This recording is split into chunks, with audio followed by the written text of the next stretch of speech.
हर वर्ष फाल्गुन मास में 84 कोसी परिक्रमा होती है और 84 कोसी परिक्रमा इस बार बेहद खास हुई, जिसके संबंध में आज मैं वार्ता करूंगा व्यासपीठाधीश श्री अनिल कुमार शास्त्री जी से, और मैं उपस्थित हूं नैमिषारण्य में। इस बार व्यासपीठ से भी श्री शास्त्री जी शामिल हुए 84 कोसी परिक्रमा में। हर पड़ाव पर रुके और रुकने के बाद तमाम भक्तों और साधु संतों से मुलाकात की। मुलाकात के साथ में सभी को आशीष प्रदान किया। गुरुदेव प्रणाम करता हूं।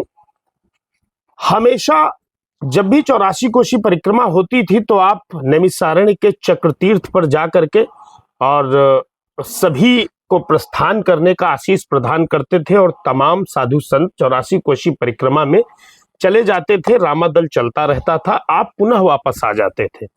उसके बाद जब भी रामादल वापस आता था 11 पड़ाव संपन्न होने के बाद, तब फिर आप सभी को आशीर्वाद देने और सभी का हालचाल लेने के लिए आप उपस्थित होते थे। आप कभी 84 कोसी परिक्रमा में शामिल नहीं होते थे।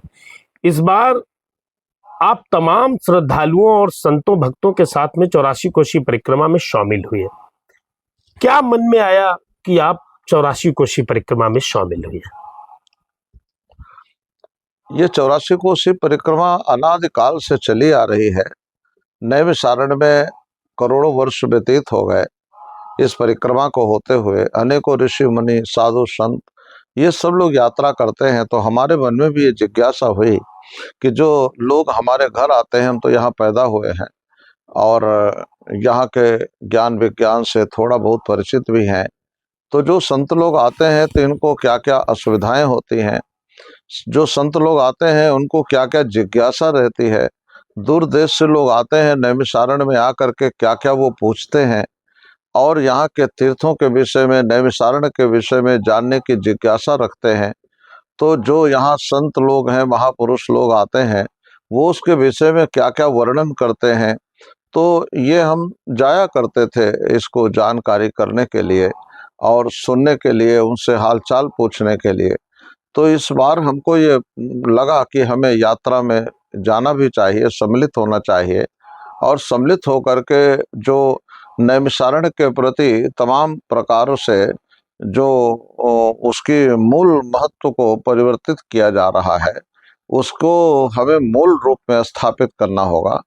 और जो यहाँ पर घटनाएं हुई हैं, जो यहाँ पर महात्म्य है यहाँ का, जो भी यहाँ ऋषि मुनियों ने किया है, ज्ञान विज्ञान को प्रदान किया है, वैसी को वैसी विवेचना, वैसी वैसी व्याख्या ये समाज तक जानी चाहिए। तो हम यात्रा में सम्मिलित हुए और साधु संतों के आग्रह पर, और हमारा भी बहुत मन था कि हम नैमिषारण्य में रहते थे, और हमने बहुत काल पहले गजानन महाराज से गांव संस्थान महाराष्ट्र से आते थे, उनके साथ हमने 3 बार यात्रा की थी, और उसके बाद फिर अवसर नहीं मिला। अपने पिताजी के साथ हम जाते रहते थे। तो इस बार ये अवसर मिला कि हम भी यात्रा में सम्मिलित हों, और हम यात्रा में सम्मिलित हुए। तो हमको बहुत साधु संतों के दर्शन का सौभाग्य मिला, संतों की सेवा करने का अवसर मिला। बहुत नागा साधु संत ये आते थे, हमारे जो आवास बनाया गए थे वहाँ पर सब रहते थे, तपस्या करते थे, आग में तपते थे। उनका कारण क्या था? कोई सफ़ेद वस्त्र पहनता था, कोई गेरुआ वस्त्र पहनता था, कोई नागा था, कोई जटाजूट रखते थे। तो एक साधु से पूछा मैंने कि आप ये जटाजूट क्यों रखते हो, इसका क्या मतलब है? तो उसने कहा कि हम लोग ब्रह्म का चिंतन करते रहते हैं, और परमात्मा का जो अपूर्व ज्ञान है, उस ज्ञान को हम अंतर्मुख में लाते हैं, और अंतर्हित में आने के पश्चात हम चाहते हैं कि प्रसारण हो, लेकिन हो नहीं पाता है। तो हमारा जो मस्तिष्क है वो सूर्य की रश्मियों से, एक तो शरीर की गर्मी, ऊपर से सूर्य की गर्मी, फिर ये ज्ञान विज्ञान की गर्मी, लोकांतरों से आया हुआ ये दिव्य ज्ञान, तो ये जब आता है तो हमारे मस्तिष्क से टकराता है, और मस्तिष्क टकरा करके जो मस्तिष्क है ये गर्म होने लगता है। तो इसलिए हमने सोचा कि अपने बालों में बरगद का दूध डाला जाए, और बरगद का दूध डाल करके, चूंकि बरगद का दूध ठंडा होता है, और ठंडे दूध से हम अगर अपने बालों को बड़ा बना करके और उसके ऊपर हम पूरा जटाजूट रख करके और हम तप करते हैं, तो सूर्य की जो अग्नि है वो हमारे मस्तिष्क को शीतलता प्रदान करती है, वो जला नहीं पाती। और हम अग्नि में भी बैठ करके जब तप करते हैं तो हमको उस दिव्य ज्ञान की अनुभूति होती है जो परमात्मा ने सांसारिक प्राणियों के लिए प्रदान किया है। लेकिन ग्राहक कम है आजकल। उस ज्ञान की जिज्ञासा सबको है, लेकिन वो ज्ञान प्राप्त नहीं होता और उसके ग्राहक भी कम है। इसलिए हम उसका चिंतन मनन करते रहते हैं। और भी बहुत संतों से हमारी भेंट हुई, दर्शन हुए। एक हिमाचल से संत आए थे, उनके साथ भी बहुत हुआ और हमको बड़ी अनुभूति हुई कि प्रत्येक तीर्थ नैमिषारण्य में विराज रहे हैं, यहाँ पर देवता निवास करते हैं। हमको ये अनुभूति हुई कि जो 88,000 जो ऋषि थे, 33 करोड़ देवता थे, जो दधीचि की जो पत्नी थी देवी सुवर्चा, उनके श्राप के कारण वृक्ष बन गए थे। वो वृक्षों में ऐसा महसूस हो रहा था कि इनके अंदर देवता सब मौजूद हैं और हाथ जोड़ करके अपने अपने भक्त जो ऋषि मुनि आते हैं उन ऋषियों के दर्शन करते हैं और दर्शन करके सबका आशीर्वचन प्राप्त करते हैं। जो तीर्थ हैं उनको हमने निरीक्षण करके देखा कि तीर्थों की स्थिति थोड़ी खराब है, क्योंकि तीर्थ धीरे धीरे लौटने लगे अपने, अब तो अंतर्मुखी हो गए। तो उनको खुदाई करके और उन तीर्थों को प्रकट करने की आवश्यकता है, जिससे जो लोग आने वाले हैं आगामी सत्र में वो उन तीर्थों के भी दर्शन कर पाएं, तीर्थों में स्नान कर पाएं। क्योंकि परिक्रमा में अगर नल में स्नान करना है, कुएं में स्नान करना है, ये तो परंपरा से होता रहा है। लेकिन नैमिषारण्य में लोग इसलिए आते हैं कि यहाँ पर तीर्थ स्नान करें, तीर्थों का दर्शन करें। त्रितरणे धातु से तीर्थ बनता है, जो तरण तारण करने में समर्थ है, तैरने में सामर्थ्यशाली है, तैराने में भी है, तारने में भी है, उनको तीर्थ कहा जाता है। तो वो सब धीरे धीरे लुप्त प्रायः हो गए हैं। नहीं, लोगों ने ये भी बताया, चर्चा का विषय था कि तीर्थों का आपने सर्वे किया था परिक्रमा में शामिल होने से पूर्व, और सर्वे करके उनकी आपने एक सीडी भी चलवाई थी वहां जो आप जहां पर रहते थे उस प्रांगण में। जी, हमने इसलिए उसको चलवाया था, हमने बताने की कोशिश किया था कि देखो ये तीर्थ हैं और इनकी तीर्थों की ये महिमा है, और ये जो तीर्थ हैं यहाँ पर क्या था, यहाँ पर कैसे क्या हुआ, तो उनका महात्म्य के साथ चलाया था कि प्रजा को इसका ज्ञान होना चाहिए। जिस रास्ते से परिक्रमा से जा रहे हैं उसमें कौन कौन से मंदिर पड़ते हैं, कौन कौन से स्थान हैं, उन स्थानों की क्या महत्ता है, अगर ये समाज को पता लगेगा तो उन स्थानों का एक न एक दिन विकास अवश्य होगा। जब पता लगेगा तो लोग वहां दर्शन करने जाएंगे, दर्शन करने जाएंगे तो आज वहां जो स्थितियां हैं मंदिर की वो धीरे धीरे डेवलप होने लगेंगी, रास्ते डेवलप हो जाएंगे, बिजली हो जाएगी, जो बेसिक व्यवस्थाएं हैं वहां तक पहुंचने की वो सुलभ हो जाएंगी।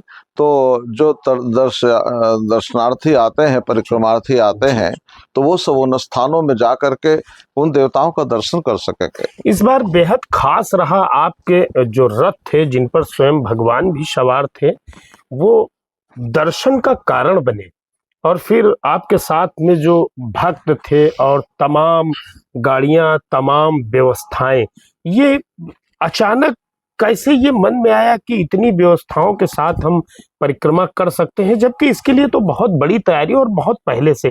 क्या ये तैयारियां सब बहुत पूर्व से थी या अचानक मन में आया और चल पड़े? नहीं, ये लगभग 6 महीने से विचार चल रहा था। हमने संतों को वचन दिया था कि हम यात्रा में आप सबके साथ रहेंगे, बैठेंगे, उठेंगे। और जो रथ बनाए गए थे वो रथ हमारे नहीं थे, वो रथ भगवान के थे।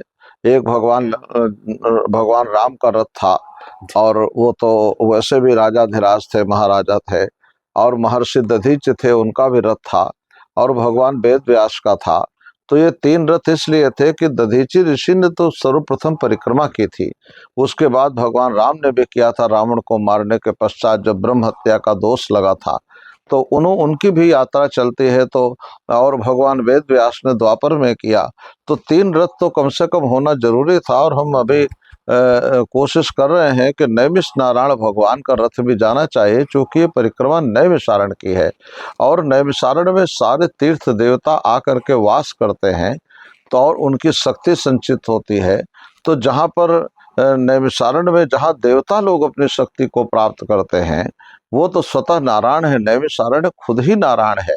जब नारायण के गर्भ में, नारायण के संरक्षण में आकर के सब देवता यहाँ वास करते हैं। जैसे माता 9 मास गर्भ धारण करती है, वो पुत्र को जन्म देती है, इस तरह नैमिषारण्य 12 वर्षों तक गर्भ धारण करता था, ऋषियों को अपने गर्भ में रखता था, यज्ञ करके उनको तपस्या ऊर्जा प्रदान करता था और ज्ञान प्रदान करता था। उसके कारण सारा संसार चलता था।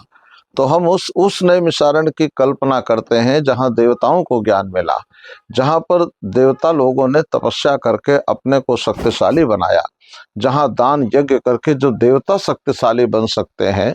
तो आज अगर मनुष्य नैमिषारण्य की यात्रा करता है, दर्शन करता है, तप करता है, यहाँ दान देता है, यहाँ पर कुछ निर्माण करता है, अपने पाई पैसे यहाँ लगाता है, तो फिर उसका कल्याण कैसे नहीं होगा जब देवता देवता बन गए। तो ये मनुष्य ही तो थे पहले जो महाराज जी, नैमिषारण्य में। परिक्रमा मार्ग दुर्लभ है जी 11 पड़ाव में। कुछ रास्ते ऐसे हैं जहां पर बड़ी गाड़ियों का निकलना असंभव है। जी। ऐसे दौर में इस तरह काफिला लेकर के आप कैसे गुजर गए? कहीं कोई समस्या नहीं आई?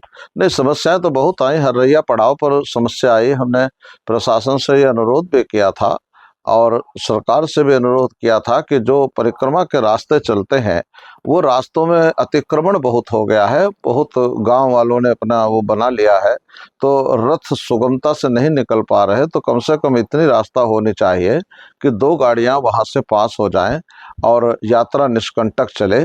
हमको तो अपना मार्ग बदलना पड़ा था और मार्ग बदल करके हम यात्रा में पहुंचे थे पड़ाव पर। लेकिन हमने अनुरोध किया था कि आने वाली जो परिक्रमा है उसमें और भी देश विदेशों से लोग सम्मिलित होंगे, क्योंकि इसका प्रचार प्रसार होगा। लोग हम बाहर जाते रहते हैं, हम नैमिषारण्य का ही प्रचार करते हैं, केवल हम दूसरा कोई प्रचार नहीं करते। हम सबको कहते हैं कि नैमिषारण्य आइए, तीर्थ बर नैमिष विख्याता, अति पुनीत साधक सिद्धिदाता। तीर्थों के तीर्थ यहाँ पर वास करते हैं, बसे जहाँ मन सिद्ध समाजा, यहाँ सिद्धों के समाज बसते हैं।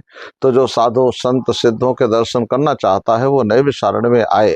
महाराज जी, उसके बाद शासन प्रशासन ने आपकी बात को सुना और उस दौरान भी जब आप परिक्रमा में थे तब भी आपने जो शासन प्रशासन को कहा, उन्होंने इसे ये भी कहा जा सकता है कि देर से ही सही, लेकिन आपकी बात को सुना गया और परिक्रमा मार्ग का निर्माण और जीर्णोद्धार सारा प्रारंभ हो चुका है। तो ये भी कहीं न कहीं मैं बेहतर मानता हूँ। इसके साथ में महाराज जी, ये इतना दल बल था, लोग भोजन और तमाम प्रक्रियाएं कैसे कर पाते थे? क्या स्वतः सब एक ही साथ में? नहीं, हमने बाहर से अपने सब जो भोजनशाला में काम करने वाले थे उन सबको हमने बाहर से बुला रखा था जी। और कोई गुजरात का था, कोई महाराष्ट्र का था। उनको भोजन व्यवस्था दी थी कि आप सब लोग आके सेवा करो। तो वो लोग अपने अपने यहाँ से अनाज ला करके व्यवस्था करके, और हमने कहा जो भी साधु संत महापुरुष या जो भी दर्शनार्थी हैं, तीर्थयात्री हैं, यहाँ आते हैं, जो भी हमारी भोजनशाला में आए उसको पूरे मतलब फ्री उसको भोजन दिया जाए और वही दिया जाए जो हम खा रहे हैं। कोई वहाँ वीआईपी भोजन नहीं।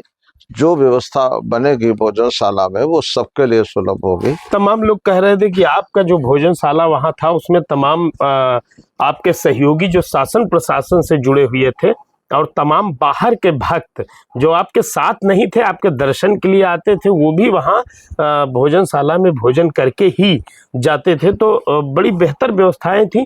इन रथों को किस तरह से रोजाना जो आरती होती थी रथों के समक्ष और रथों पर विराजमान जो इष्ट देव थे उनके समक्ष, ये आरती बहुत दुर्लभ चीज थी। इसे कैसे किस तरह से मोडिफाई करके तैयार करके और रोजाना सुबह शाम करना और करते समय वहां पर लाखों श्रद्धालुओं का उपस्थित हो जाना और वो दिव्य दर्शन जैसा भाव, ये कैसे गुरुजी तैयार हुआ? सब ये संभव कैसे हो सका?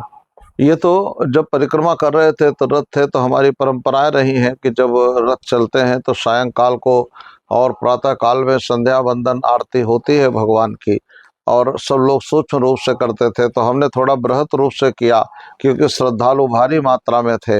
तो जो लोग उस दर्शन आरती का आनंद लेना चाहते थे वो सुबह से 5 बजे इकट्ठे होने लगते थे और शाम को अपार जन समुदाय इकट्ठा हो जाता था। और आरती होती थी तो भगवान की आरती तो वैसे भी मनोरम होती है। तीनों भगवान के दर्शन होते थे और पुलिस प्रशासन का, स्थानीय प्रशासन का बड़ा योगदान रहता था सबकी व्यवस्था करने में। तो हमारे स्थानीय प्रशासन ने बहुत मदद की। हमारे एडिशनल साहब थे और सीओ साहब थे, अन्य वहाँ जितने भी लोग थे, एसडीएम साहब थे, ये समय समय पे आते रहते थे, पूछते रहते थे कि कोई असुविधा तो नहीं है, और साथ साथ भी यात्रा करते थे। तो उनका तो मैं हमेशा आभारी रहूंगा कि उन्होंने पूरे तन्मयता के साथ इस कार्य में संलग्न किया है। और सबको 84 कोसी परिक्रमा में 11 पड़ाव है जी। 4 पड़ाव जनपद हरदोई में और बचे हुए पड़ाव जनपद सीतापुर में। इन सभी पड़ावों पर आपका रुकना हुआ, आप बराबर रुकते रहे? जी, मैं हर पड़ाव पे रुका, इसलिए रुका कि हमने भावना से किया था ये यात्रा। तो हम नियम बनाया था कि हम पक्के भवनों में नहीं रहेंगे, क्योंकि यहाँ पर जो वृक्ष हैं ये देवता हैं। तो वृक्षों के नीचे विश्राम करो, वृक्ष के नीचे जगह नहीं मिले तो खुले में अपने पंडाल लगा करके रहो। भवनों में रह करके और यात्रा करना ये मेरी समझ में नहीं आया, और हमने सबको अपील भी किया कि पक्के भवनों का त्याग कर दो, मोह त्याग कर दो, क्योंकि भावनाओं को ऊंचा बनाना है तो भवनों का त्याग करना है। और वो सब लोग हमारे साथ थे, हमारे साथ भारी संख्या में लोग थे, और गिनती तो नहीं कर सका क्योंकि जितने लोग आते थे उतने रोज चले जाते थे, फिर आ जाते थे, कुछ परमानेंट थे। लोग बता रहे थे कि देश विदेश के भी तमाम भक्त आपकी सेवा में लगे हुए थे। जी, करीब 300 के आसपास श्रद्धालु यहाँ आए हुए थे। यहाँ भागवत कथा हमने कहा करिए, तो वो यहाँ कथा चलती थी, कथा से जो पूरी होती थी तब वो हमारे साथ यात्रा में आते थे। और बाहर से लोग आए और उनको नैमिषारण्य बहुत अच्छा लगा, और यहाँ से अच्छा संदेश लेकर के गए, और सबने आश्वस्त किया कि हम अपने परिवार वालों को कहेंगे कि एक बार नैमिषारण्य की यात्रा अवश्य करें। तो वो लोग यहाँ दर्शन करने आए और अच्छा उनको समाचार मिला, अच्छे दर्शन हुए, भगवान की आरती में सम्मिलित होते थे।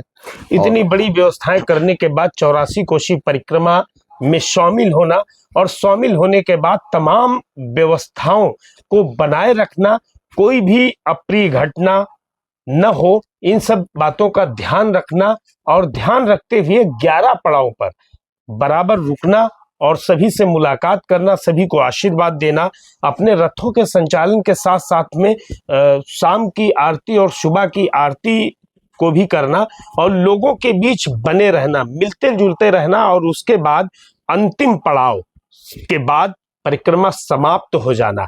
अब किस तरह से परिक्रमा को देखते हैं और आने वाले समय में कैसे परिक्रमा करेंगे? क्या और व्यवस्थाएं होंगी या इसी तरह चलेगा? नहीं, परिक्रमा में हम अन्य लोगों को भी आमंत्रित कर रहे हैं, अभी बाहर जा रहे हैं।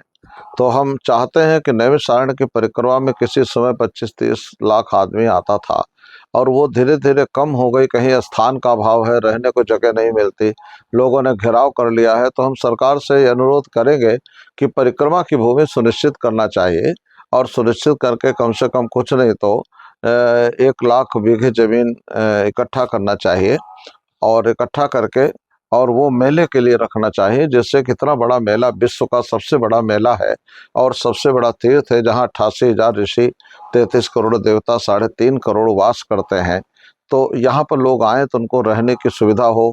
यहाँ पर पब्लिक, कभी झूले लगाने की जगह नहीं, कभी कुछ करने के नहीं, तपस्या के लिए जगह नहीं, पंडाल की जगह नहीं, गंदगियाँ हो जाती हैं। तो जब जगह विकसित होगी तो लोग आएंगे, तो हमारे नैमिषारण्य का नाम बहुत होगा, और ये जो भूमि है ये पूर्ववत स्थापित रहेगी, और अनंत काल तक लोग नैमिषारण्य में आते रहेंगे। और इसके जो 11 पड़ाव पड़ते हैं, तो 8-8 हजार ऋषि एक एक पड़ाव में रहे थे। तो ये 88,000 हैं, 11 पड़ाव पड़ते हैं। तो 11 में ये व्यवस्था होनी चाहिए, मार्ग व्यवस्था होनी चाहिए, बिजली की व्यवस्था रहनी चाहिए, जो यहाँ पर लोग आते हैं उनके लिए चिकित्सा व्यवस्था, भले वो 1 दिन की हो, वहाँ स्टैंड पोस्ट लगाना चाहिए पानी के लिए। और हमें चाहते हैं कि उनको टैंकरों का पानी, भले स्नान वगैरह दे दिया जाए, लेकिन पीने में अच्छा पानी, स्वच्छ पानी उपलब्ध करा सकती है सरकार। एक आपका वीडियो वायरल हुआ था, उसमें आप बोल रहे थे कि 84 कोसी परिक्रमा में लाखों लाख तीर्थ और मंदिर थे जो आज विलुप्त हो चुके हैं, जिनका कुछ पता नहीं है। मैं उनकी खोज कर रहा हूं, कुछ की खोज मैं कर चुका हूं, और जिनकी खोज मैं कर रहा हूं, मैं इसके साथ में सरकार से भी निवेदन करता हूं, और मैं सरकार से मिलूंगा। मैं सरकार से कहूंगा कि जो विलुप्त हो चुके, जो जमींदोज हो चुके हैं, उनकी खोज कराएं और उनका जीर्णोद्धार कराएं। क्या इस विषय पर कोई प्रगति हुई आपके द्वारा? नहीं, माननीय मुख्यमंत्री जी से, योगी जी से इस संबंध में बहुत बार चर्चा हुई। नैमिषारण्य को लेकर के विस्तृत वार्ता भी हुई। नैमिषारण्य आए, नैमिषारण्य के विकास के लिए उन्होंने काफी कुछ योगदान किया। जो जो उनसे यहाँ की प्रजा कहती रही ये करो वो करते रहे। तो योगी जी का और मोदी जी का बड़ा योगदान रहा है, क्योंकि पैसा केंद्र से आता है और योगी जी उसमें कोई कटिंग ना करके उदारता पूर्वक जितना आता है उतना दे देते हैं। 100 रुपए की जरूरत होती है तो 500 देने के लिए तैयार रहते हैं। अब जिला प्रशासन से अनुरोध करेंगे कि वो पैसा वापस न जाने पाए और यहाँ की भूमि में लग जाए।